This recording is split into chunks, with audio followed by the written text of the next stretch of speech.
नवाकायचे राजूकायचे अन्यायावर पलटून वाकायचे सन्मानाने जगायचे आणि सन्मानानेच मरायचे अशी शिकवण देणाऱ्या राजमाताची जाऊ त्यांची आजी आहे हिंदवी स्वराज्य ते केले स्वप्न जिजाऊने पाहिलं होते त्यांनी वाशी उवाला लहानपणापासून शौर्याच्या संक्रमाच्या कथा सांगून घालवले जिजाऊंच्या प्रेरणेतून शिवरायांनी अनेक लढाई जिंकल्या व महाराष्ट्राच्या मातीत स्वराज्याचे भगविषण बोलले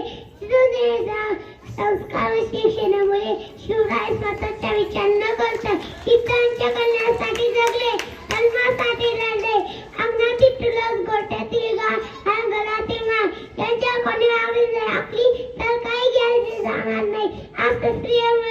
अन्नाचे चकुऱ्यांना जिजाऊंनी ठणकावून सांगितले स्त्रियांच्या आवाज त्यांनी स्वतः तोरला लाती घेतली जिजाऊ या शूर व युद्धनीतीमध्ये कुशल होत्या शिवबांनाही त्यांनी युद्धनीतीचे शिक्षण दिले होते गलवीन आजे तू महाराष्ट्राचा विधाता गलवीन आजे तू महाराष्ट्राचा विधाता पुन्हा जन्म घ्यावा जिजाऊ राजमाता पुन्हा जन्म घ्यावा